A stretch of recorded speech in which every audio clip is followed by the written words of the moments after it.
Muy bien, entonces nos habíamos quedado en el análisis de este método Delphi, ¿no? Recuerden que estos métodos cualitativos los utilizamos cuando no tenemos la información necesaria como para poder hacer unas proyecciones de tipo cuantitativo.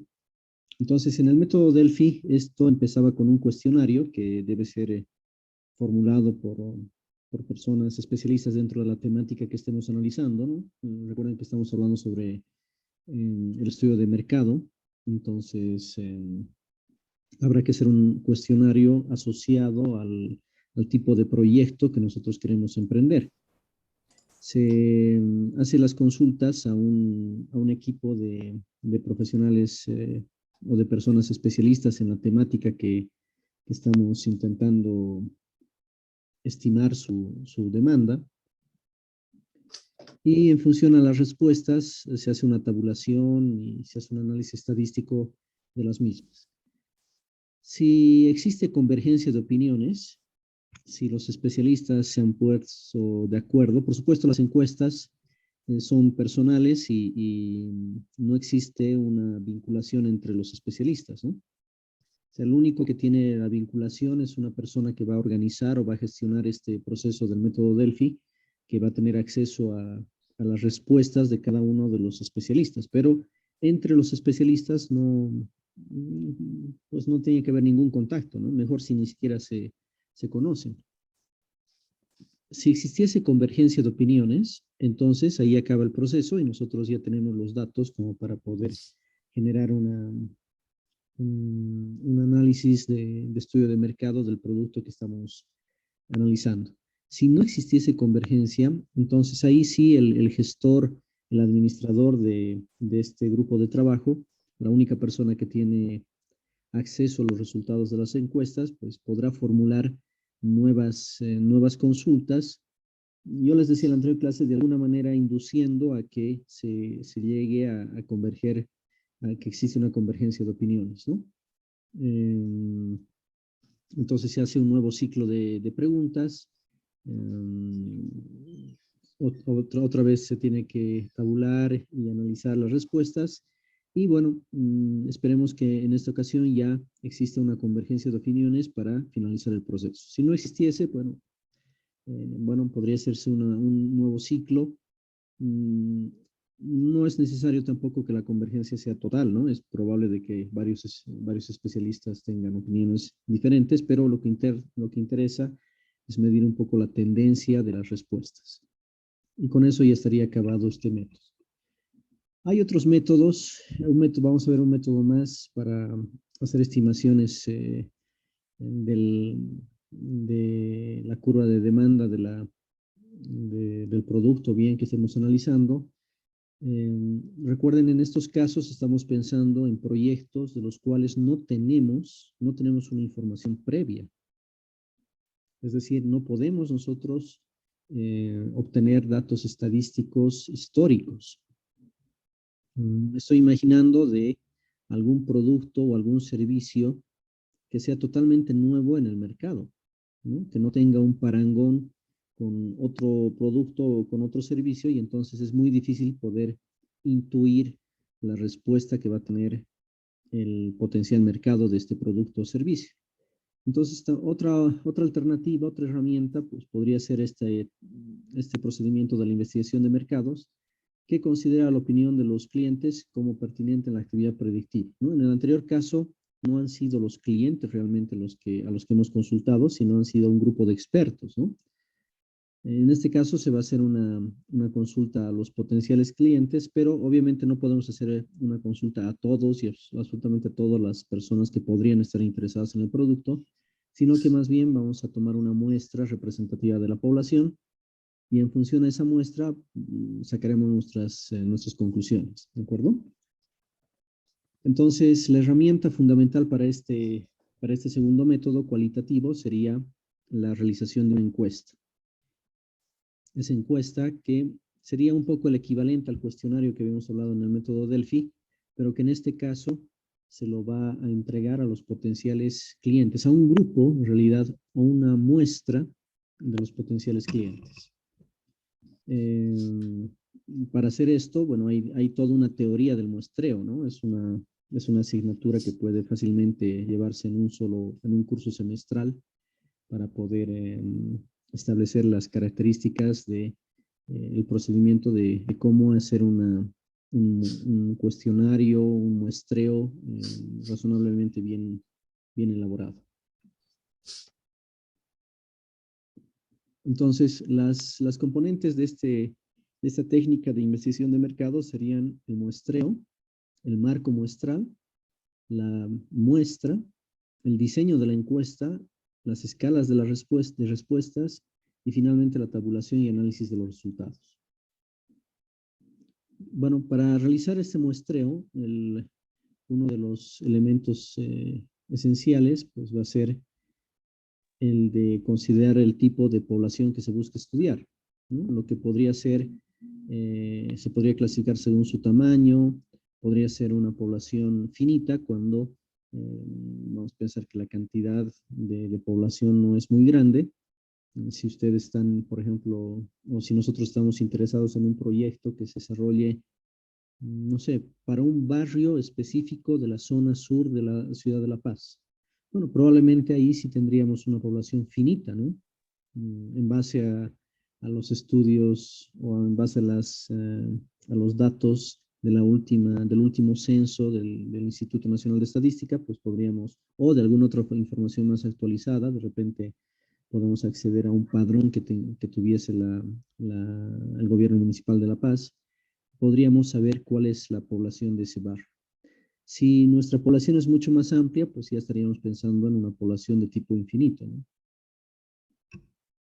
El marco muestral corresponde a la fuente de datos de donde se extraerá la muestra, que ya decíamos podría ser un censo, podría ser información de la misma alcaldía o de la Cámara de Comercio, etc. La muestra, la muestra va a ser la parte de la población que se ha seleccionado para considerarla representativa para poder inferir los resultados del comportamiento de toda la población. Eh, Esto es muy común en épocas eleccionarias, ¿no? Ustedes se acordarán de que un poco antes de que se susciten las elecciones, siempre se lanzan encuestas, ¿no? Resultados de encuestas. Y esas encuestas, evidentemente, no se las han realizado para toda la comunidad de personas que están en edad de votar, sino que se ha elegido de alguna manera, de una forma estadísticamente correcta, se ha elegido una muestra representativa de toda la población. Por supuesto que pueden haber diferencias con los resultados finales, pero si se sigue los procedimientos estadísticos, por lo menos nos creemos que estas diferencias se pueden minimizar. Si, por ejemplo, se requiriese tomar alguna política dentro del ámbito universitario, eh, probablemente la gente involucrada con la universidad entre alumnos, docentes y administrativos esté cercana a las 85,000 personas, ¿no? Entonces, probablemente sería un poco complicado poder hacer una encuesta a todas las personas que componen el estamento estudiantil, docente y administrativo de nuestra universidad, pero podría ser más fácil tal vez tomar una muestra representativa tanto del estamento estudiantil como del estamento docente, como del estamento administrativo. Por supuesto, tomando en consideración las características de cada una de estas poblaciones, ¿no? Entonces, seguramente esa muestra será con mayor predominancia en los estudiantes que en los docentes o administrativos, simplemente por un tema de que hay muchos más estudiantes que docentes o administrativos, ¿no? Entonces ya se podría generar un tipo de muestreo. Hoy en día creo que estas muestras pueden incluso facilitarse con las herramientas tecnológicas, ¿no? Ya más o menos nos hemos acostumbrado a estos formularios que se crean en el Google, ¿no? Ese Google Forms que nos permite hacer encuestas, ¿no? Muchas veces, de repente a ustedes les ha pasado, en los grupos que ustedes pueden pertenecer de sus redes sociales, de repente les llega una encuesta de una persona X que está haciendo, no sé, una investigación para su proyecto de grado. Entonces, hay formas hoy en día creo que más efectivas para poder realizar este tipo de encuestas, ¿no? Pero en el caso que nosotros estamos comentando, esta muestra va a estar dirigida de manera específica a cierta parte de la población objetivo que tengamos, ¿no? No es que cualquiera la va a llenar, sino que se va a seleccionar. Por ejemplo, si fuese una encuesta, esto para las elecciones, seguramente tendría una cierta cantidad para cada una de las poblaciones importantes. No todas las encuestas las van a realizar, por ejemplo, en Santa Cruz. Seguramente habrá que realizarlas en todas las capitales de departamento y en algunas ciudades intermedias. Y si además queremos saber cómo es el sentir de la población en el área rural, pues habrá que seleccionar de los más de 300 municipios con los cuales actualmente cuenta nuestro país, pues habrá que seleccionar algunos representativos del área rural. Entonces, ya más o menos estamos dirigiendo nuestra muestra a una sección, a una parte de la población objetivo. Bien. La otra parte, por supuesto, es el diseño de la encuesta, que esa es una tarea que puede ser bastante complicada. Ustedes saben que este año se va a realizar un censo de población y vivienda en nuestro país después de algo más de 10 años, ¿no? Y los censos en nuestro país dan información muy importante que tiene implicaciones directas en cuanto a la economía de los diferentes municipios del país, ¿no? Ustedes saben de que eh, existen unos recursos económicos que asigna el gobierno central a los gobiernos departamentales y a los gobiernos municipales en función a la población que tengan cada uno de ellos, ¿no? Estos recursos de coparticipación tributaria a raíz, bueno, de este proceso de participación popular que se inició en la década de los 90, ¿no? En el primer gobierno de Gonzalo Sánchez de Lozada se llevó adelante esta, este planteamiento de descentralización de la, de la gestión administrativa que hasta el día de hoy todavía la mantenemos de acuerdo aproximadamente a los criterios que se enfocó en su oportunidad.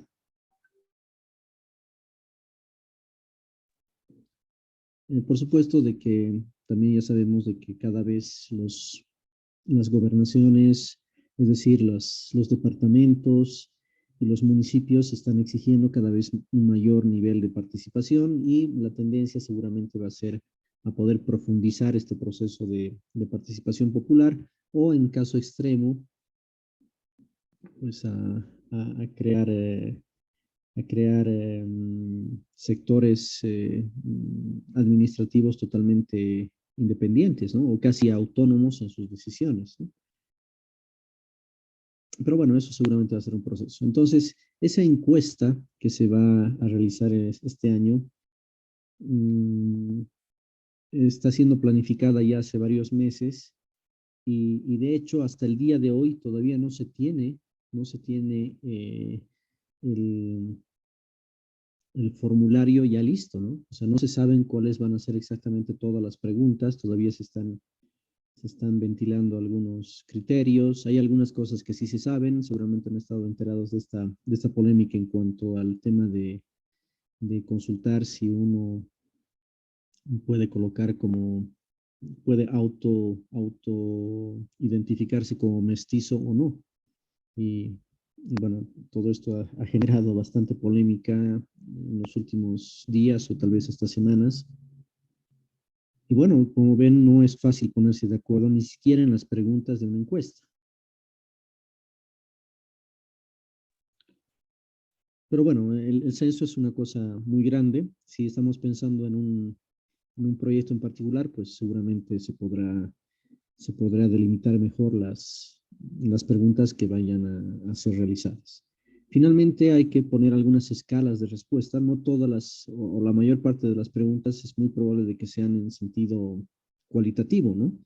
Hoy en día creo que cada vez más se está utilizando este tipo de encuestas, ¿no? Ustedes hacen, no sé, reciben algún servicio, por ejemplo, de la banca, y probablemente dentro de poco tiempo van a recibir una notificación para que puedan rellenar una encuesta, ¿no?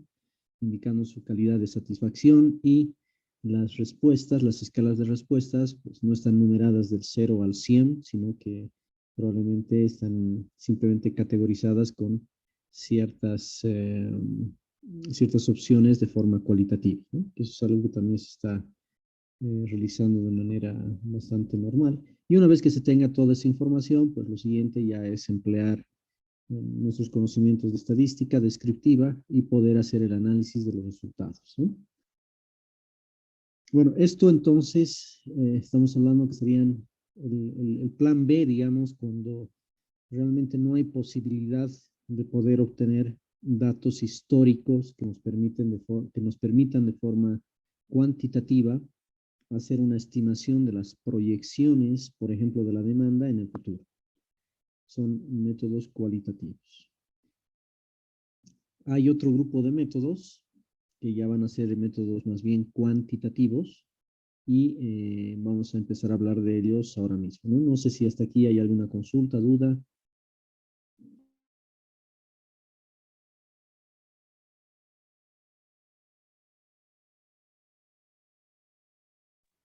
Bien, entonces empecemos con los métodos cuantitativos y vamos a empezar con el método, con un modelo causal.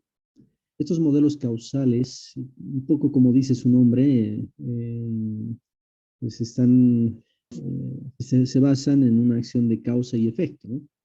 Entonces vamos a intentar proyectar en el mercado, ¿no? Sobre la base de antecedentes cuantitativos históricos. En este caso, ya damos por hecho de que vamos a poder encontrar una cierta información histórica que nos va a permitir poder hacer proyecciones en el futuro, asumiendo que las condiciones en el futuro van a ser relativamente similares a las condiciones que van a ser, a las condiciones en las cuales se han obtenido los datos históricos, ¿no? Porque de otra forma pues, sería bastante errado poder hacer una proyección sabiendo que las condiciones se han modificado notoriamente, ¿no? Y eso pasa muchas veces fundamentalmente en aquellos sectores de la economía que están muy vinculados a los temas tecnológicos, ¿no? Simplemente para dar un ejemplo, ¿no? Yo estoy seguro de que, aunque sea en un museo, han debido haber una máquina de escribir, ¿no? Es algo que yo creo que la generación de ustedes prácticamente ya no ha utilizado, ¿no? Desconoce el uso de una máquina de escribir mecánica de los que era muy normal en mi generación. Si la empresa, digamos, una empresa hubiera estado interesada en hacer un proyecto para fabricar este tipo de máquinas de escribir, voy a poner en la década de los 80, pues probablemente podía haber contado con mucha información histórica de los años 70, 60, 50, 40, ¿no? Donde seguramente se veía cómo era la demanda o el crecimiento de la demanda para este tipo de artículo. Y la proyección para los siguientes años, digamos, para la década de los 90, para la década de los 2000, hubiera sido en base a esos datos históricos. Sin embargo, es claro de que el uso de las máquinas de escribir, pues al momento prácticamente ha desaparecido. Seguramente, salvo, creo que hay todavía algunos personajes en algunas calles del centro de la ciudad que rellenan formularios de impuestos, ¿no? Entonces ustedes los han visto en alguna ocasión, todavía utilizando esas máquinas de escribir, ¿no? Pero después ya para el uso cotidiano, creo que ya ni siquiera en el colegio se utiliza. Eh, pues ya la gente ha migrado al uso de computadoras. Si es que uno no tiene una computadora propia, pues de repente puede ir a un café internet, trabajar en una y después imprimirlo. Entonces, prácticamente ya la fabricación de este tipo de equipos ya ha cesado hace mucho tiempo. Entonces, las proyecciones que se pudieran haber hecho con esa información de la década de los 60, 70, incluso 80, pues ha quedado totalmente desactualizado, ¿no? Y evidentemente las proyecciones podrían ser totalmente erradas en ese tipo de ejemplos. Ahora hay otros que de pronto no van a cambiar tanto, ¿no? Si nosotros pensamos en zapatos, en calzados, en prendas de vestir, pues seguramente la demanda va a estar muy vinculada al crecimiento poblacional. Nosotros no es común, o sea, no es nada común en nuestro país que ver personas desnudas caminando por la calle, ¿no? En otros países, en época de verano, de repente no es tan fuera de la regla, aunque sigue siendo algo extraño, pero evidentemente la gente va a seguir necesitando de prendas de vestir. Y mientras mayor población exista, pues mayor va a ser la demanda de prendas de vestir. De hecho, yo creo que en los últimos años, con este consumismo que tenemos, seguramente se ha incrementado incluso la cantidad de prendas de vestir por per cápita, ¿no? Entonces hay algunas cosas que seguramente sí pueden ser proyectadas en el futuro en base a datos históricos. En el sector de la construcción, pues seguramente también que sí, ¿no? En nuestro país habría que hacer un análisis del sector de la construcción, pero con certeza de que este sector de la construcción año con año, a excepción tal vez del año de la pandemia, pero posteriormente todos los años ha ido en crecimiento.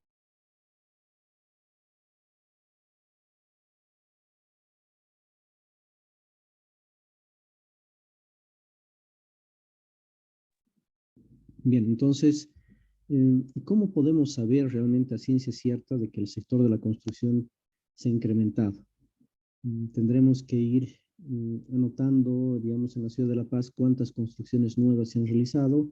Bueno, esa información probablemente tengan los gobiernos municipales de cada municipio relativamente importante, ¿no?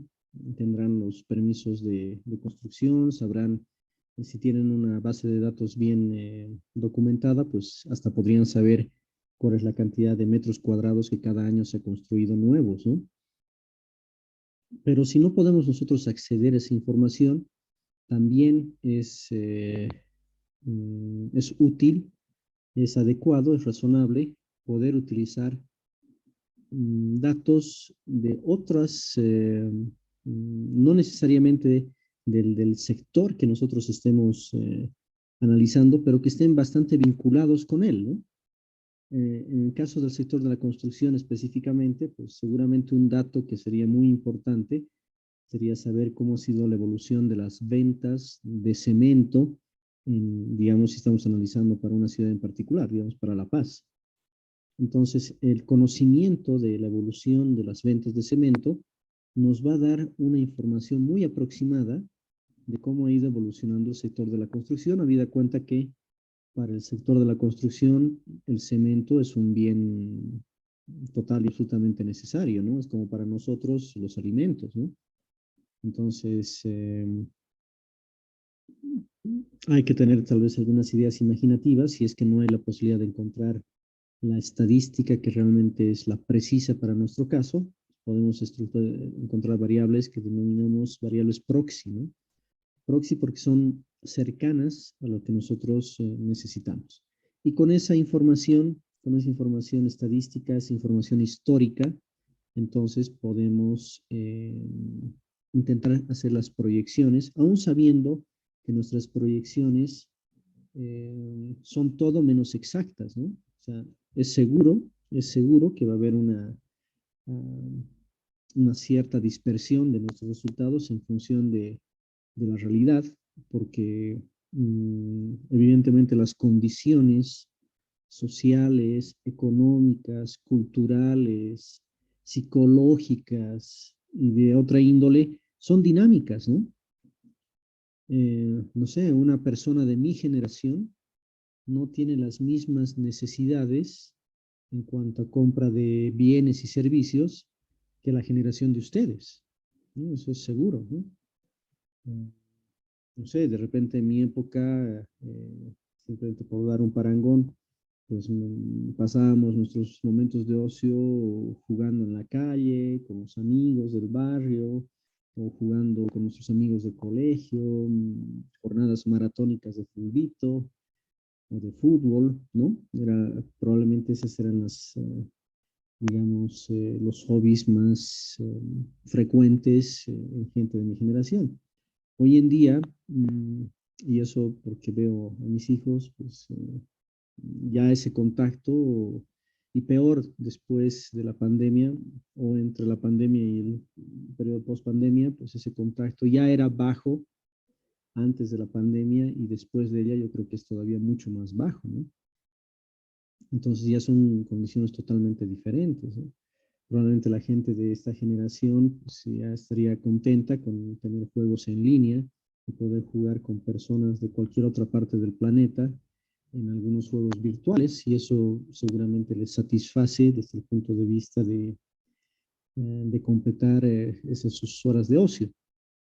Entonces, esas condicionantes son totalmente diferentes, les decía, en, tienen bastantes aristas, ¿no? Aristas económicas, aristas de identidad cultural, aristas sociales, aristas psicológicas, pues, que finalmente van a configurar el hecho de que las proyecciones que nosotros podamos hacer en función a los datos históricos no son más que estimaciones, ¿no? No podemos ser tan arrogantes de pensar de que haciendo una proyección, pues ya sabemos perfectamente cuál va a ser el comportamiento del ser humano, ¿no? Mm, Ustedes ya están terminando la carrera, hay algunas ramas de la ingeniería que utilizan proyecciones, ¿no? Para cálculos técnicos. Yo no soy ingeniero sanitario, pero recuerdo perfectamente de que para poder hacer un proyecto de agua potable, por ejemplo, o de alcantarillado, pues uno tenía que hacer unas estimaciones de la población, ¿no? En base a datos históricos. Y podía además suponer que la dotación de agua se iba a mantener más o menos similar. Pero si uno hace un análisis un poco más sesudo, ¿será que la población tiene la misma dotación de agua hace 10 años o hace 20 años que ahora? ¿Necesitarán la misma cantidad de agua? ¿Usarán más cantidad de agua o menos? No sé, si vivimos en una zona cálida, ¿será suficiente con 100, 120 litros habitante día o necesitaremos pensar en una cantidad mayor o será exagerada?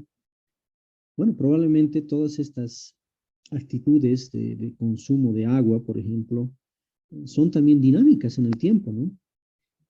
Probablemente las personas pues consumen hoy día tal vez una mayor cantidad de agua, o consumen una mayor cantidad de electricidad, ¿no? Que la que se consumía en décadas pasadas.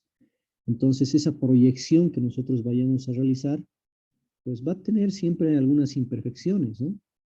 Pero obviamente es siempre mejor eh, tomar decisiones, porque al final en esta materia, ya les decía, casi al final de la materia, cuando veamos el capítulo de evaluación de proyectos, ahí vamos a calcular ciertos indicadores que nos van a permitir tomar decisiones económicas sobre si se debe o no se debe invertir en algún proyecto que estuviésemos analizando.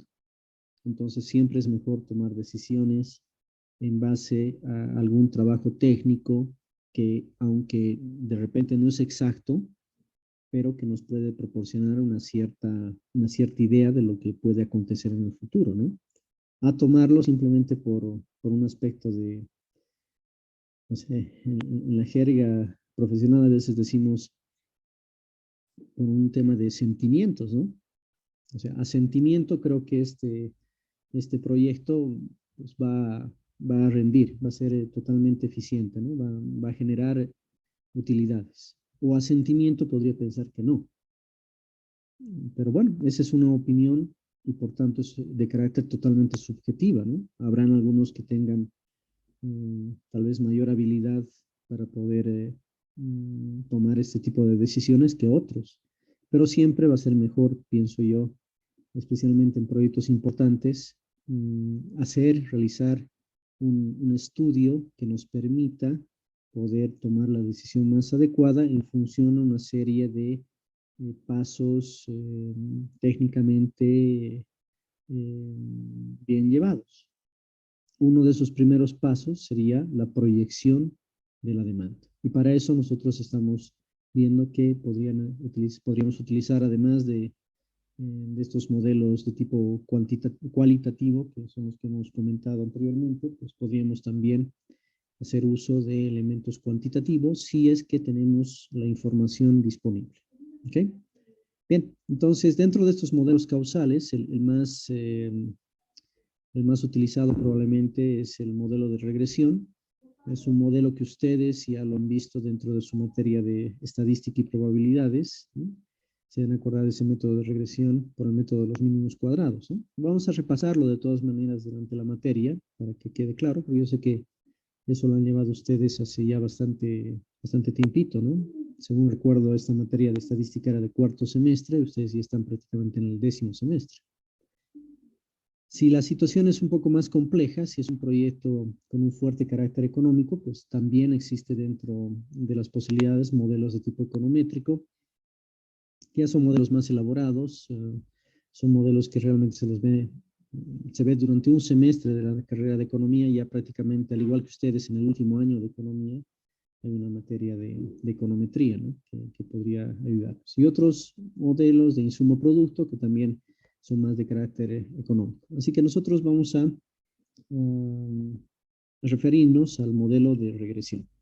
Y empezamos con el modelo de regresión simple, en el cual eh, el objetivo va a ser desarrollar una ecuación, un modelo que que nos permita hacer una estimación a futuro, ¿no es cierto? Ese habíamos dicho que es el objetivo final que nosotros vamos a perseguir. Entonces vamos a encontrar una fórmula matemática que relacione las variables conocidas con la variable desconocida, ¿no? En otras palabras, vamos a relacionar una variable de tipo independiente con variables dependientes, ¿no? Tal como hacíamos cuando trabajábamos con funciones, ¿no? Entonces, en este caso, las variables conocidas, bueno, vamos a relacionar variables conocidas con la variable desconocida. Además de poder hacer este análisis de regresión que nos va a permitir estimar la ecuación de mejor ajuste utilizando este método de los mínimos cuadrados, además tenemos la posibilidad de poder hacer un análisis de correlación, ¿no? Ustedes se deben acordar de que se hace un análisis de correlación para determinar qué tan bien están asociadas las variables que estamos intentando analizar. Bueno, entonces vamos a analizar en principio el caso más sencillo de todos, que sería, por ejemplo, analizar el grado de dependencia de una variable independiente frente a otra variable dependiente. ¿De acuerdo?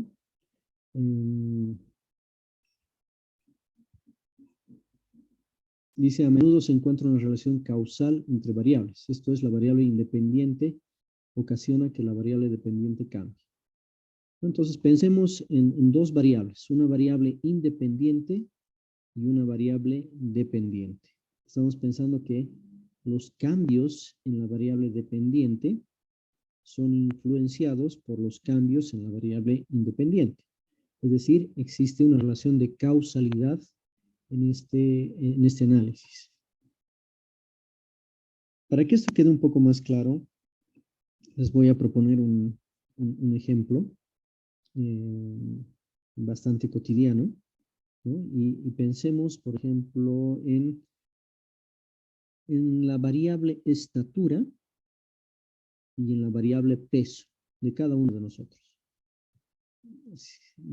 Probablemente si estuviésemos en clases presenciales, pues les pediría que me dijesen su estatura y su peso y podríamos hacer un análisis de regresión, ¿no? Para ver si efectivamente existe una cierta causalidad entre esto del peso y la estatura o la estatura y el peso.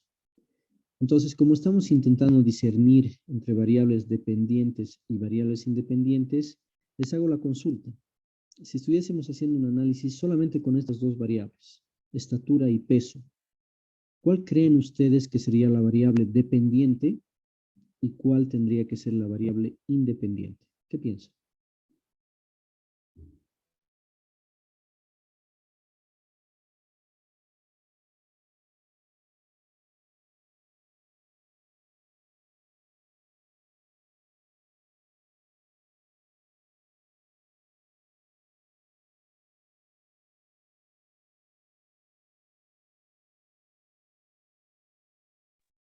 A ver, somos 53 personas en sala. ¿Alguien me puede decir si es que la estatura depende del peso o más bien el peso depende de la estatura?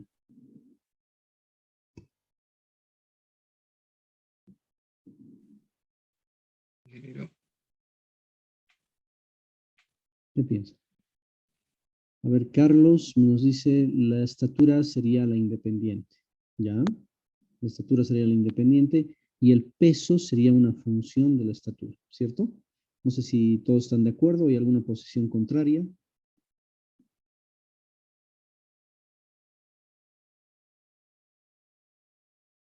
Bueno, creo que eso sería lo normal, ¿no? Que el peso dependa de la estatura y nosotros colocásemos como variable independiente a la estatura y como variable dependiente al peso. Y si ahora yo pidiese pesos y estaturas de cada uno de ustedes, pues podríamos hacer ese nuestro análisis de regresión y ver que también se correlaciona el peso con la estatura. ¿Bien? Ok, pero bueno, antes de empezar a hacer un trabajo de regresión, lo adecuado es poder hacer un gráfico que se llama un diagrama de dispersión que nos permita visualmente observar si realmente existe este grado de dependencia. Entonces, fíjense, ahí tenemos 4 gráficos. El primero, los gráficos que están en la parte superior, lo que nos están mostrando es que existe una fuerte correlación lineal entre nuestras dos variables, ¿no? Imagínense que X, nuestra variable independiente, hubiera sido la estatura, e Y, nuestra variable dependiente, hubiera sido el peso. Entonces, probablemente el gráfico de dispersión que hubiéramos obtenido hubiera sido algo similar a lo que estamos mostrando acá, ¿no? Algo similar a esto, donde estamos diciendo que las personas más altas son las personas que pesan más, que es algo bastante lógico, ¿no? ¿Sí? En otras ocasiones, pues podríamos tener un comportamiento negativo entre nuestras dos variables. Por ejemplo, algo así. Cuando habíamos visto cuando habíamos hecho el análisis de la demanda, ¿no? Si nuestra variable independiente hubiera sido la cantidad y nuestra variable, no, perdón, nuestra variable independiente, X, hubiera sido la cantidad y nuestra variable Y hubiera sido el precio, entonces hubiéramos visto de que existe una relación inversa entre el precio y la cantidad para la demanda, ¿no? Entonces hubiera sido una cosa también con una pendiente, una relación lineal, pero con una pendiente negativa. En cambio, el gráfico de la izquierda inferior, pues ese gráfico que parece una especie de nube, ¿no? No nos está indicando ciertamente ningún tipo de relación entre nuestra variable dependiente y nuestra variable independiente, ¿no? O sea, yo podría decir que esta podría ser la recta o cualquiera de estas, ¿no? Y realmente ninguna de ellas va a tener una buena correlación, un buen grado de correlación entre ambas variables. Y puede existir otro problema si pensamos en el caso de la derecha, en el cual nuestras variables, en realidad fíjense si tienen esta forma así medio parabólica, pues para un mismo valor de Y podríamos tener dos valores de nuestra variable X, ¿no? Con lo cual tampoco nos serviría poder hacer un análisis de regresión en este caso. Entonces lo que estamos buscando serían no necesariamente regresiones lineales, también podrían ser regresiones no lineales, ¿no? Si digamos esto fuese con una forma así, pues también serviría, podríamos hacer un análisis de regresión, ya no con una función lineal, sino podríamos hacer un análisis de regresión con otro tipo de función, ¿no? Que digamos sea asintótico a un cierto valor. Así que el primer paso sería hacer este diagrama de dispersión. De momento vamos a estudiar solamente el caso de regresión lineal, que en realidad sería un repaso de lo que ustedes ya han visto en sus clases de estadística, ¿no? Entonces, si pensamos en una regresión de tipo lineal, obviamente lo que queremos es utilizar la ecuación de una línea recta, recordando sus conceptos de geometría analítica, pues la función que estamos viendo ahí en pantallas es la correspondiente a una línea recta, donde tenemos una variable dependiente, en este caso y, que es función de la variable independiente x a través del conocimiento de dos parámetros. Estos dos parámetros, como ustedes recordarán, uno es la ordenada en el origen, ese que dice el parámetro A, y la otra es la pendiente de la línea recta, ¿no? Parámetro B. Entonces, si nosotros llegamos a determinar estos dos parámetros de la ecuación, ya tenemos solucionado el problema, ¿no? Ya tendríamos la ecuación de la línea recta y podríamos formular los cálculos de las proyecciones, por ejemplo, proyecciones de la demanda para cualquier tiempo. Así que vamos a ver, o vamos a recordar más bien, cómo era que hacíamos este trabajo de determinar estos parámetros de la regresión lineal. Para ello vamos a utilizar el método de los mínimos cuadrados, que va a ser la línea que mejor se ajuste a nuestros datos históricos, a nuestros datos conocidos, ¿verdad? Entonces, porque, bueno, si tuviésemos una nube de puntos, mismo que esta fuese de tipo lineal, como el que estábamos analizando hace un momento, pues alguien podría decirme que la mejor línea de ajuste es esta roja, y de repente a otra persona le parece que la mejor es esta de acá, o puede venir una persona C e indicar que la mejor para él es esta de aquí. Entonces tenemos como tres, o podríamos tener infinitas rectas de ajuste, y cada una de ellas nos van a dar proyecciones diferentes. Para evitar esta confusión, los estadísticos han desarrollado una metodología que permite encontrar la recta de mejor ajuste de tal manera de minimizar los errores. De hecho, minimizar los errores al cuadrado, ¿no? Por eso es que se llama el método de los mínimos cuadrados. Entonces, tenemos un dato que es el dato observado, que ahí está con la forma de unos puntos, y tendríamos una recta de regresión. ¿De acuerdo? Tenemos una recta de regresión. Bien. La idea es de que nuestra recta de regresión pues pase, el lugar geométrico de esta recta sea tal que los errores, y los errores serían la diferencia entre el punto conocido y el punto estimado a partir de nuestra ecuación.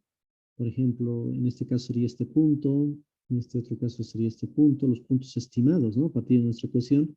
Entonces, la sumatoria de estas diferencias entre los datos conocidos y los datos estimados elevados al cuadrado, pues lo que queremos es de que sean mínimas. Bien, por eso se llama el método de los mínimos cuadrados. Entonces, este método magnifica o penaliza, dice, los errores más grandes, además cancela el efecto de los valores positivos y negativos. Si usamos el criterio de mínimos cuadrados, se puede determinar si una línea de estimación es la de mejor ajuste o no. ¿Y cómo podemos saber cuándo hemos encontrado la mejor línea de ajuste? Bueno, si utilizamos el método de los mínimos cuadrados, pues vamos a obtener la mejor línea de ajuste si empleamos unas formulaciones para el cálculo del parámetro A y B, ¿no? Es decir, para el cálculo de la pendiente y de la ordenada en el origen. Y si ustedes se acuerdan, pues eran estas las fórmulas. No las vamos a derivar, ¿no? Ese ya es un trabajo que ya se ha realizado por parte de los estadísticos, y nos indican que, por ejemplo, la pendiente B, equivalente para la recta de mejor ajuste, sería calculado con esa ecuación, donde tenemos ahí una sumatoria del producto de la variable X por Y, tenemos el número de datos, tenemos el valor promedio de las variables X e Y, y que más tenemos una sumatoria de la variable X al cuadrado. Entonces, una vez que nosotros podamos hacer ese cálculo, y para el cálculo del parámetro A, es decir, para la ordenada en el origen, ya es mucho más sencillo porque se supone que ya hemos conocido el parámetro B, y con esta ecuación pues ya podríamos determinar, que básicamente es la ecuación de la línea recta, ¿no? Ya podríamos determinar cuál es el valor del parámetro A, utilizando las variables dependiente e independiente promedios. Y ya está. Entonces, una vez que tengamos nosotros esos dos parámetros, ya estamos en condiciones de poder hacer las proyecciones que querramos, que necesitemos efectuar. A ver, veamos esto, recordemos esto a través de un ejemplo. Dice, se desea encontrar la línea de estimación de mejor ajuste para proyectar la cantidad demandada de un determinado producto. Para ello se cuenta con antecedentes históricos tal como se presenta en la tabla siguiente. Imaginemos que tenemos una serie temporal, que esta es la forma que nos va a interesar, la verdad, mucho más en un estudio de mercado, ¿no? Un estudio de mercado, vamos a trabajar con series temporales, donde la variable independiente va a ser siempre el tiempo, y la variable dependiente pues, podrá ser, por ejemplo, la demanda, podría ser la oferta también, dependiendo del caso que estemos analizando. Entonces, imaginemos que se ha hecho un análisis de un cierto producto y se cuentan con datos históricos de los últimos 11 años. Y esa es la evolución de la demanda. Entonces, para saber si nosotros quisiésemos proyectar esa demanda para años posteriores a 1997, y suponiendo que las condiciones, ya hemos dicho, económicas, sociales, culturales, psicológicas, se mantengan relativamente constantes, entonces podríamos determinar una recta, la recta de mejor ajuste, y de esa manera poder estimar, hacer proyecciones al futuro para el año que nosotros deseemos, ¿no? En teoría para el que querramos, ¿no? Pero obviamente mientras mayor sea el tiempo, pues tenemos un mayor riesgo también de que nuestras estimaciones sean más alejadas de la realidad. Si vamos a estimar para el año 98, 1998, a partir de estos datos, yo creo que probablemente los resultados van a salir muy coherentes y muy próximos a lo que realmente va a suceder. Pero si esto lo proyectamos para el año 2022, o sea, para 25 años de diferencia, pues seguramente ya la proyección, normalmente lo que va a suceder es de que vamos a tener un error mayor entre nuestro valor estimado y nuestro valor real. Bien, bueno, entonces como primer paso, ya habíamos señalado, hacemos un gráfico de dispersión. Veamos si es que esto tiene una pinta de de que se pueda utilizar este método de regresión lineal. Hacemos el gráfico, ahí tienen el diagrama de dispersión, y bueno, parece que funciona bastante bien, ¿no?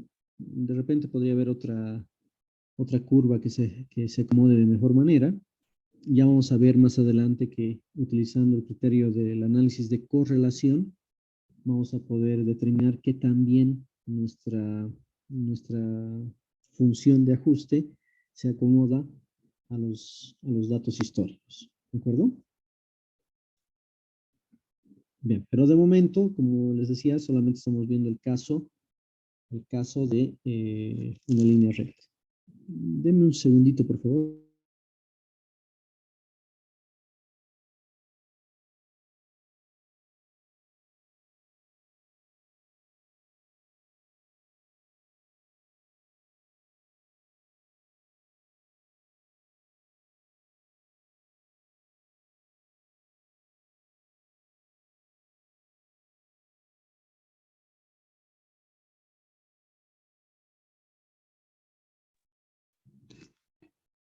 Muy bien.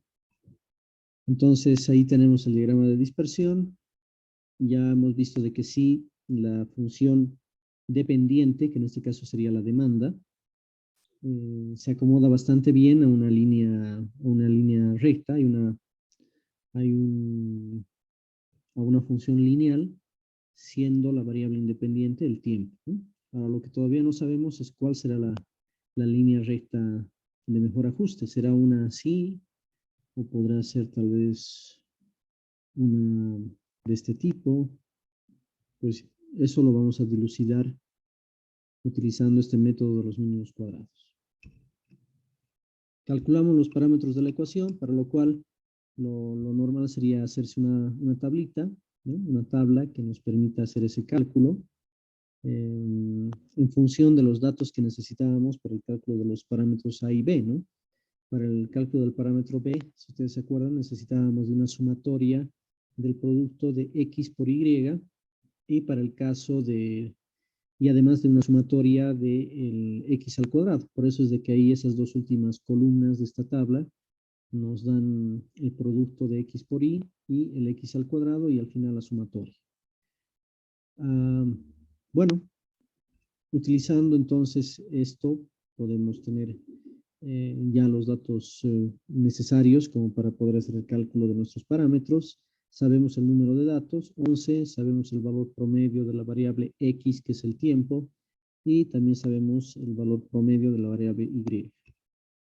Con lo cual, ya tendríamos nuestro valor de la pendiente y nuestro valor de la ordenada en el origen, simplemente reemplazando las ecuaciones que habíamos visto anteriormente. Así que ya tenemos los parámetros de nuestra línea recta, con lo cual ya podríamos hacer el gráfico de nuestra línea de mejor ajuste. Bueno, esto que estamos haciendo, evidentemente, con el avance tecnológico, se ha facilitado la vida, porque si ustedes utilizan Excel, y he visto que incluso me parece que en el examen alguna de las compañeras tenían su calculadora misma, y supongo que muchos de ustedes ya deben tener eso dentro de las calculadoras. Yo tenía una especie de Excel, ¿no? En la misma calculadora, ¿no? Es algo que yo la verdad no había visto eso antes. En mis tiempos, claro, la situación era diferente. Pero hoy en día ya tienen algo parecido, ¿no? Ahora no sé si tendrán creo que me dijo que no tenían todas las funciones de una planilla en Excel, porque en este caso ustedes ya saben de que simplemente sería marcar en el gráfico los puntos azules, apretar botón derecho y ponerle agregar línea de tendencia. Y con eso ya tendríamos, claro, incluso el Excel les da las opciones de tener líneas de tendencias lineales como esta, o de otra índole, ¿no? Exponenciales, o con ecuaciones de segundo, tercer orden, o cuadráticas, o funciones logarítmicas. Bueno, hay muchas opciones dentro del Excel. Pero nosotros nos estamos concentrando en la parte del ajuste lineal, y evidentemente los parámetros A y B obtenidos a través de la tabla anterior son los mismos que podría darnos una función en Excel, ¿no? Ya tenemos entonces el mejor ajuste de una línea recta a través del método de los mínimos cuadrados. Podríamos verificar la ecuación de estimación haciendo uso de algunos conceptos que están asociados al método de los mínimos cuadrados. Dice: una forma de verificar la ecuación proviene de una de las propiedades matemáticas de una línea ajustada por el método de los mínimos cuadrados, que es que los errores individuales positivos y negativos deben sumar cero. ¿Qué es eso de los errores positivos y negativos? Bueno, los errores, en realidad estaríamos hablando de la diferencia que existe entre el valor real y el valor que hemos ajustado a partir de la ecuación, ¿no? Por ejemplo, qué sé yo, en este caso es este su error, ¿no? En este va a ser este su error, en algunos casos va a ser positivo, en otros va a ser negativo, ¿no? En este caso, por ejemplo, aquí hay un error bastante más grande que en otros puntos. Algunos puntos están casi sin error, como por ejemplo este de acá, ¿no? Entonces, podríamos hacer ese análisis, y para eso primero tendríamos que hacer el cálculo de nuestro valor estimado, ¿no?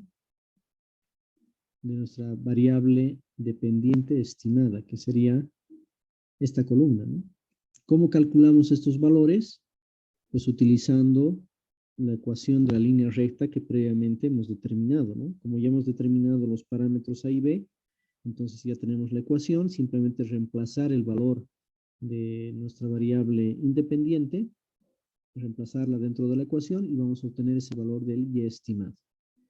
Evidentemente, en ningún caso el Y estimado es exactamente igual al Y real, ¿no? Nuestras variables dependientes tienen variaciones.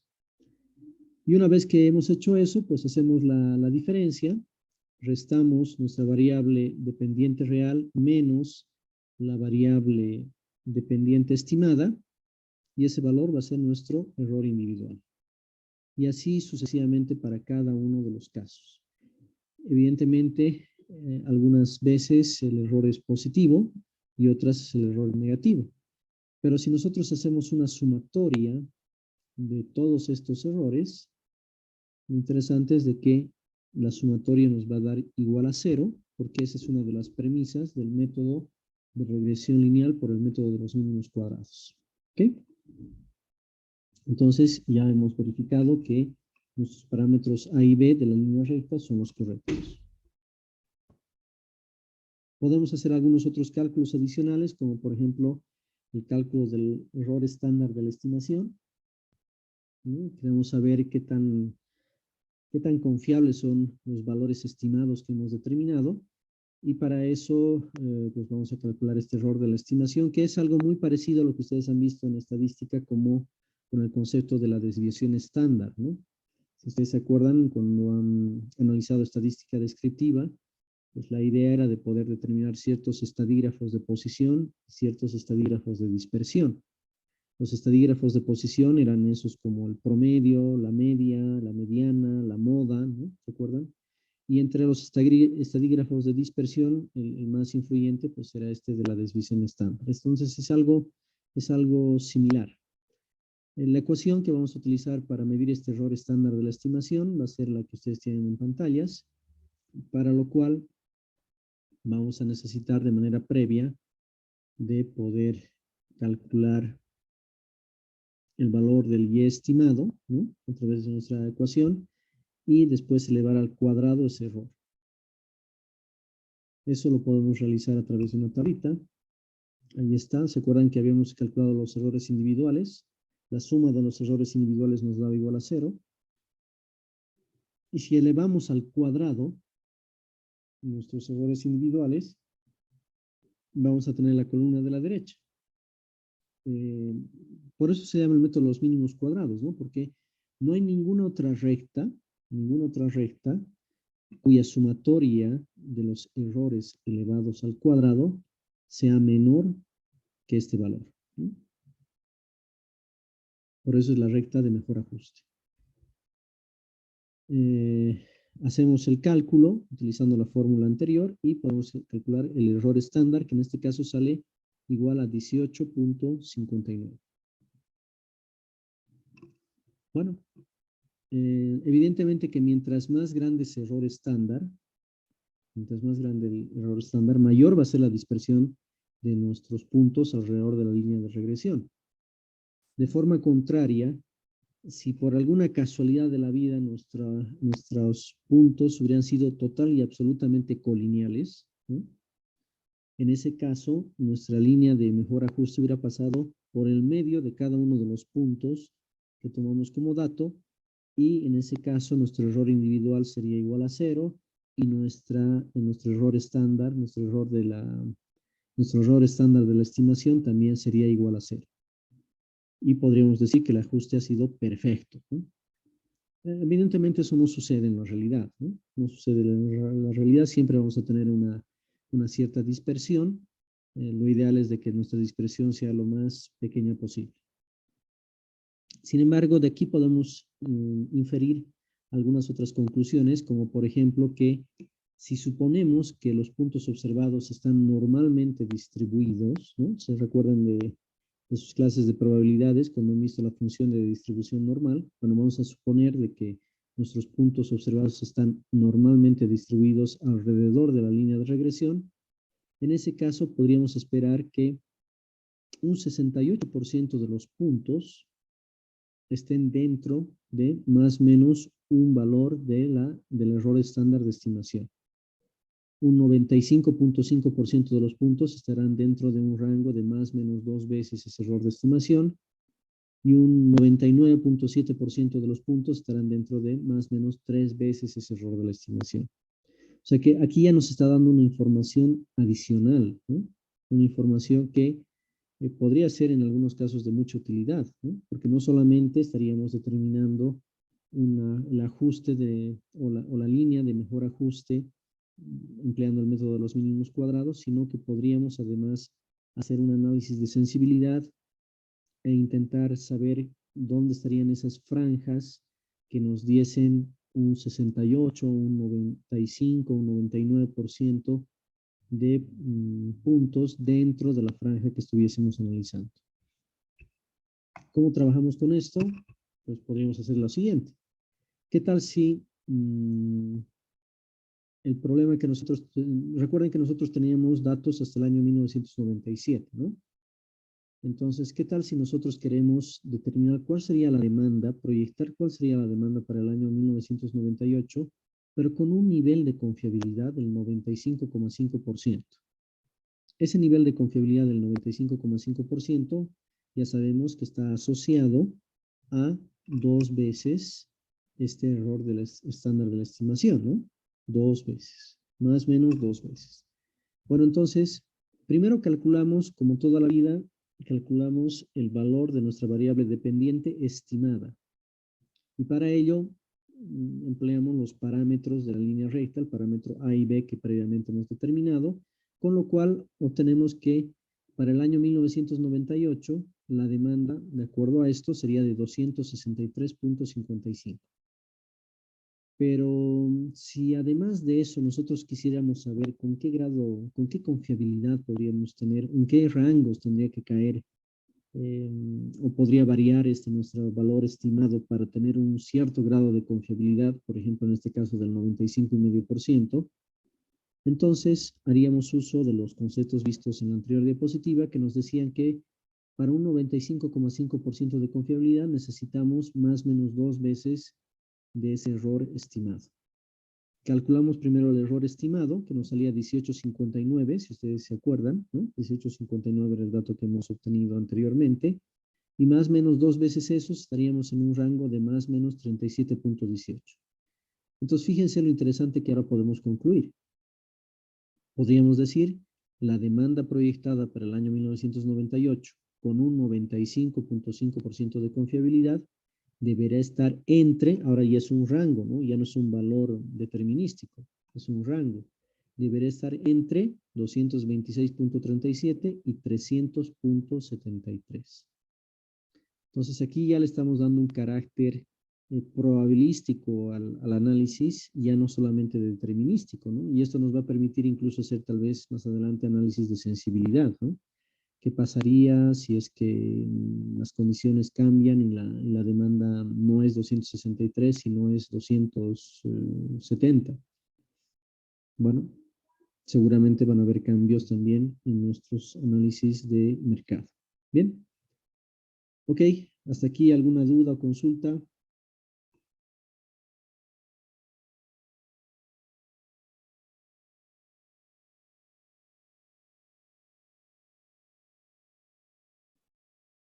Bien, creo que es bastante sencillo, ¿no?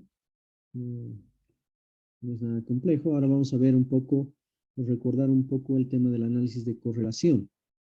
Entonces, de momento, simplemente para ir revisando las ideas, dentro de los métodos cuantitativos estamos haciendo el análisis de estos métodos causales, y dentro de los métodos causales estamos viendo el método de regresión, y dentro del método de regresión estamos viendo el método de regresión simple, ¿no? Que sería el más sencillo, y dentro de eso estamos viendo el caso de un método de regresión simple con una línea de regresión, o sea, con la ecuación de una línea recta. Para la ecuación de una línea recta ya hemos visto de que el método de los mínimos cuadrados nos proporciona unas ecuaciones que nos van a permitir calcular los parámetros de la línea recta, los parámetros A y B, que serían la ordenada en el origen y la pendiente respectivamente. A partir de ello, y una vez calculado los parámetros de la ecuación, nosotros podemos estar en condiciones de hacer estimaciones, proyecciones a futuro, sobre la variable dependiente que estemos analizando. Típicamente en los estudios de mercado, lo que vamos a tener es que como variable independiente vamos a trabajar el tiempo, ¿no? El tiempo va a ser nuestra variable independiente, y nuestra variable dependiente pues podría ser la demanda, por ejemplo, ¿no? Vamos a estar interesados en saber cómo va a cambiar la demanda hacia el futuro. Esto evidentemente lo vamos a utilizar más adelante cuando ya tengamos que estructurar lo que hemos denominado como flujo de caja, ¿no? ¿Por qué? Para ello vamos a necesitar saber cómo va a ser los ingresos y los egresos en el futuro.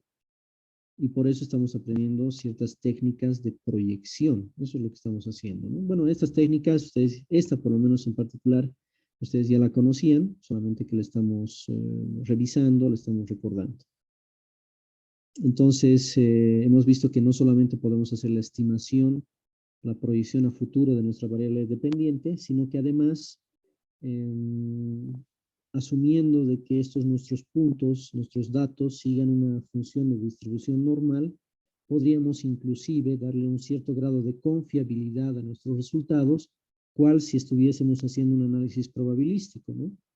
Y de esa manera, pues ya en lugar de tener un valor determinístico de la proyección de la demanda, lo que tenemos es un rango de valores asociado a un cierto nivel de confiabilidad. Ok, bueno, eso es lo que hemos estado analizando en los últimos minutos, en la última, bueno, más que minutos, casi una hora. Y ahora lo que vamos a ver es este análisis de correlación, que es parte también integrante del método de los mínimos cuadrados. Y la idea de esto es poder determinar de forma cuantitativa cuál es el grado de asociación que tiene nuestra variable dependiente respecto de la variable independiente. Para ello se han desarrollado dos estadígrafos o más bien dos medidas de correlación. Una se denomina el coeficiente de determinación, que ya vamos a ver que es el que tiene más sentido, y el otro, que tal vez es el más utilizado, que se llama el coeficiente de correlación, pero que realmente no tiene un significado más profundo que ser la raíz cuadrada del coeficiente de determinación. Este coeficiente de determinación realmente es quien nos mide cuál es ese grado de asociación que existe entre las dos variables, entre la variable x y nuestra variable y, y se la calcula utilizando la ecuación que están viendo ustedes en pantalla, ¿no? Su símbolo es el R cuadrado, ¿no? Ahora ya saben por qué cuando hacen su análisis de correlación utilizando una planilla en Excel mediante ya la función que viene predeterminada para su uso en las funciones, ¿no? Ustedes van a fijarse que hay una opción que dice poner la ecuación y colocar el R cuadrado. Entonces colocan el R cuadrado. Ese R cuadrado se llama coeficiente de determinación y se lo calcula con la ecuación que estamos mostrando, ¿no? 1 menos la sumatoria de la diferencia entre el valor y real menos el y estimado al cuadrado, lo que hemos llamado ese error al cuadrado, dividido entre la sumatoria de la variable real menos el y promedio elevado a eso al cuadrado. Entonces, ¿cómo interpretamos este coeficiente de determinación? Imagínense que nuestro coeficiente de determinación nos hubiera salido, como está en la pantalla, 0.83. Un R cuadrado igual a 0.83. Esto lo podemos entender como que la variable dependiente Y es explicada en un 83% por la variable independiente X. Aquellas personas que vayan a hacer sus proyectos de grado en laboratorio, ¿no?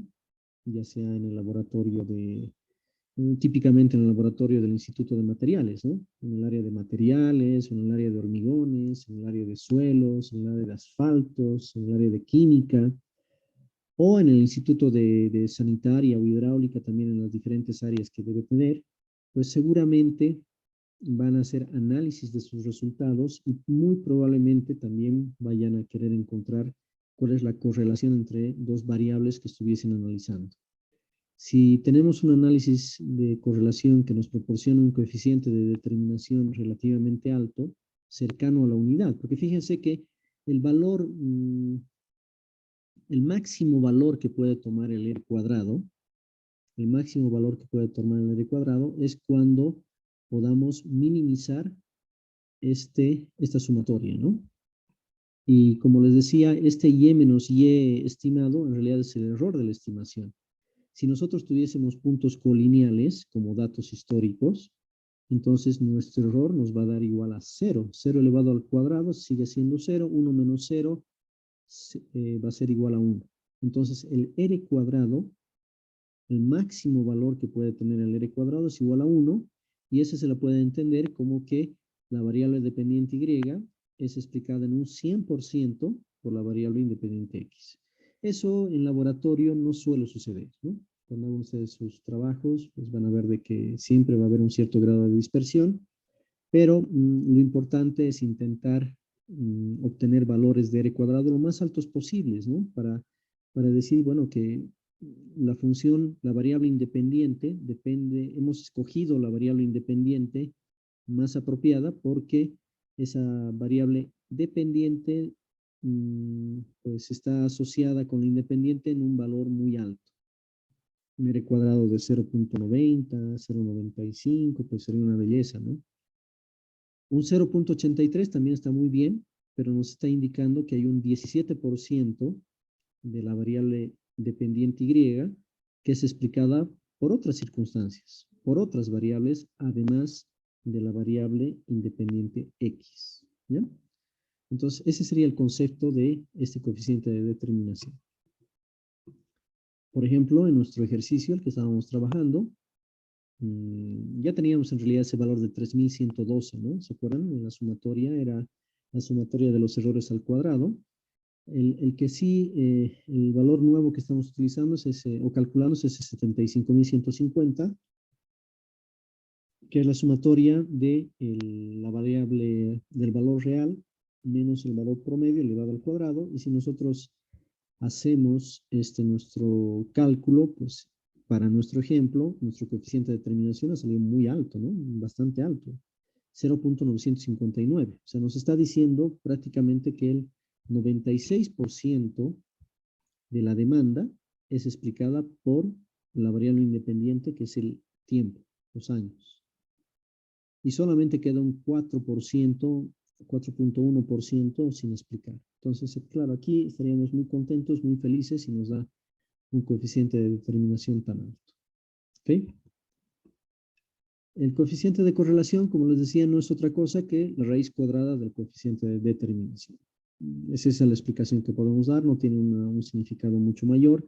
De todas maneras, igual, mientras más alto sea el coeficiente de correlación, pues va a ser mucho mejor el grado de asociación que tenga nuestra variable dependiente con la independiente, ¿verdad? Y en el caso extremo, si estuviésemos en una función cuyos datos sean colineales, entonces nuestro R cuadrado va a ser igual a la unidad y la raíz cuadrada de 1 igual sigue siendo igual a 1, ¿no? O sea, es el valor más alto que pudiese tomar.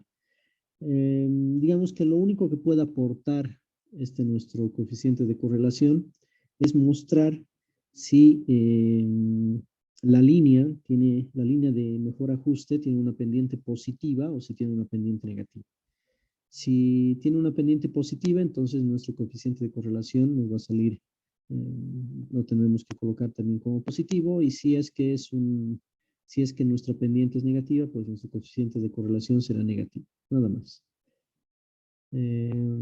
Esos son los dos coeficientes que nos ayudan a determinar la correlación de nuestros valores. En nuestro caso en particular, si sacamos el coeficiente de correlación, pues obtenemos un valor de 0.979, que va a tener una pendiente positiva porque en nuestro R, ustedes saben que en la raíz cuadrada tenemos dos soluciones, uno con positivo y otro negativo. Si la pendiente es positiva, pues trabajamos solamente con signo positivo en nuestro coeficiente de correlación. Y creo que eso es todo lo que quería contarles sobre este método de los mínimos cuadrados. Ahora podemos hacer un análisis bien rapidito, ¿no? Imaginemos lo que les había comentado en su momento, que tenemos unos datos. Aquí son pocos datos, ¿no? Hubiera sido más interesante si trabajamos, bueno, en la materia somos 97 inscritos, ¿no?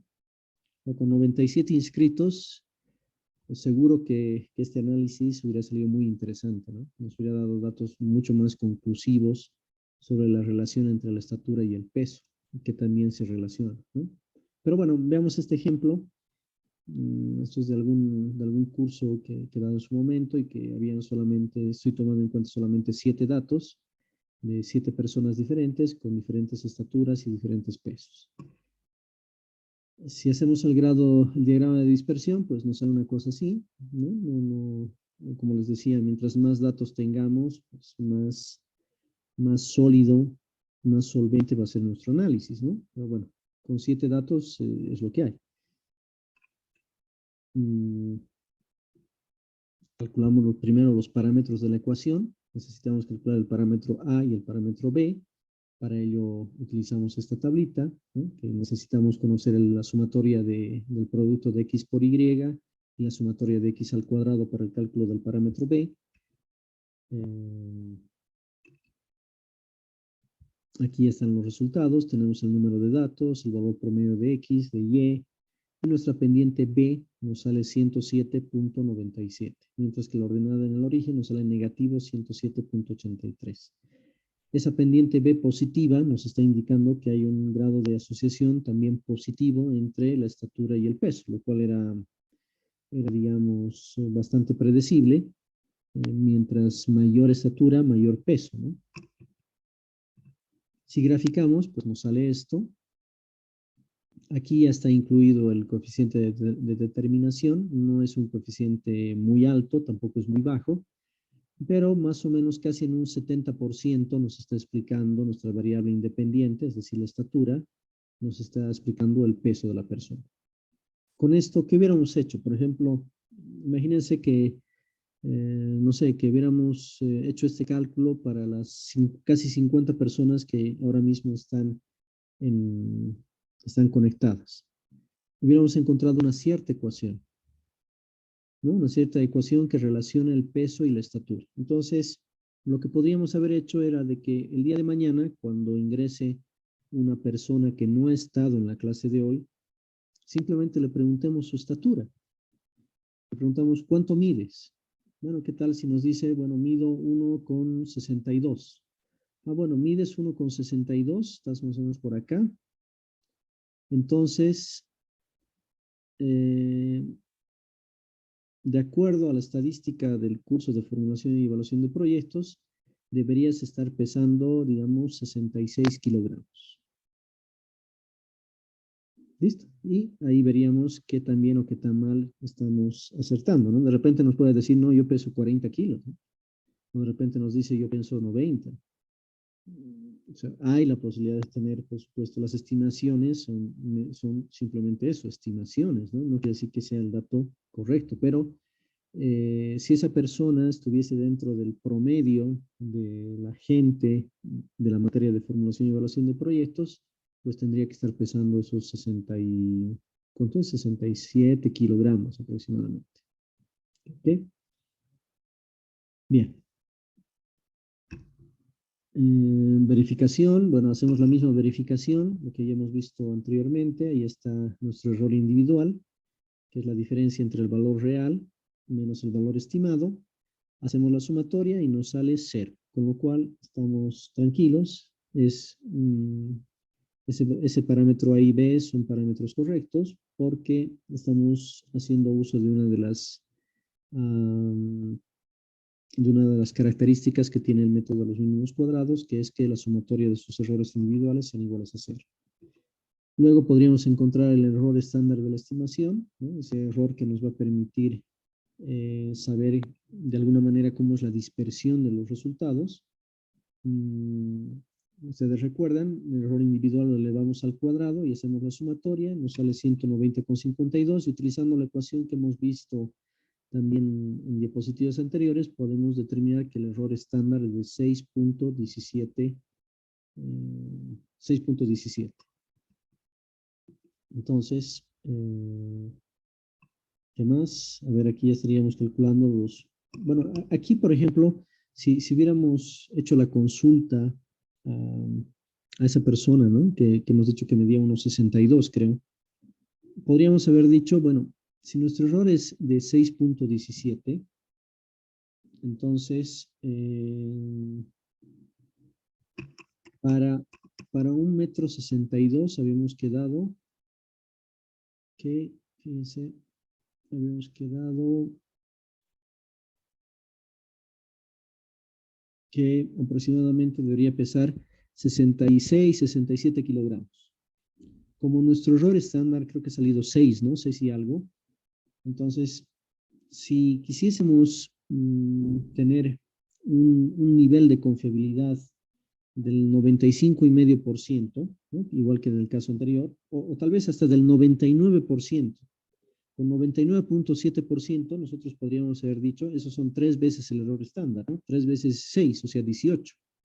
Entonces hubiéramos dicho, bueno, tu valor promedio sería 67. Pero si aplico la fórmula de 3 veces el error estándar para un 99,7%, creo que era, de nivel de confiabilidad, entonces sería el valor, el peso máximo sería 67 kilos más 18, ¿no? 85 kilogramos.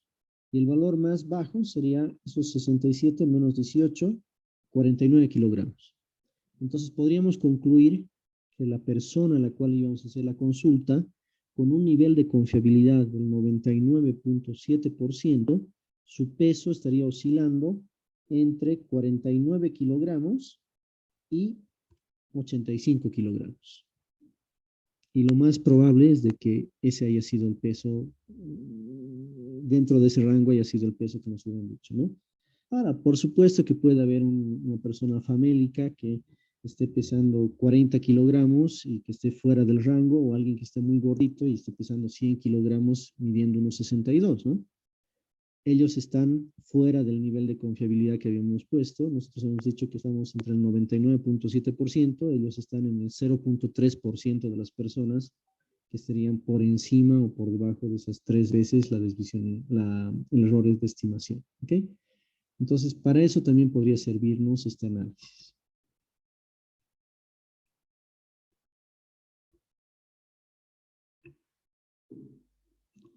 Además, podemos calcular, y hemos dicho, estos coeficientes de correlación, ¿no? Estos datos de correlación, a través de, primero, el coeficiente de determinación, que es el que más nos interesa, ¿no? Utilizando las formulaciones que ya hemos comentado hace un momento. Y en ese caso, fíjense, el coeficiente de determinación sale un valor relativamente, bueno, no ni muy alto ni muy bajo, exactamente el mismo que habíamos visto en el gráfico de Excel, ¿no? 0,6921, que eso significa que casi en un 70% la variable independiente explica la variable dependiente. Es decir, el peso se explica en un 70% por la estatura. Hay un 30% que se puede explicar por otras razones, ¿no? Podría ser por el género, ¿no? Si es varón o mujer, seguro que ahí puede haber una diferencia. Podría ser por la edad, ¿no? Es otra razón, podría ser la edad. Incluso podría ser hasta genéticamente, si uno es de origen caucásico, o es origen mestizo, o es más bien un origen originario, pues de repente también hay otra relación entre estatura y peso. Hasta por el clima, ¿no? No sé, hay un 30% de información que nosotros no la tenemos con solamente saber la estatura, lo cual pues parece razonable, ¿no?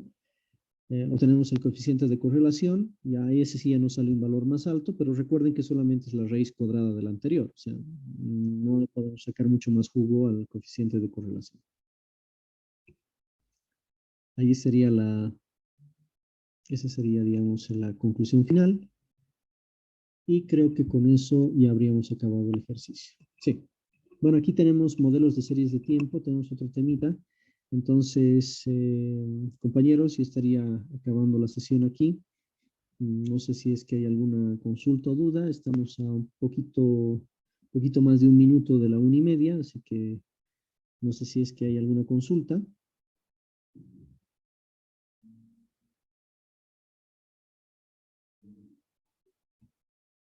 Muy bien, si no hay ninguna pregunta, entonces voy a parar la grabación aquí.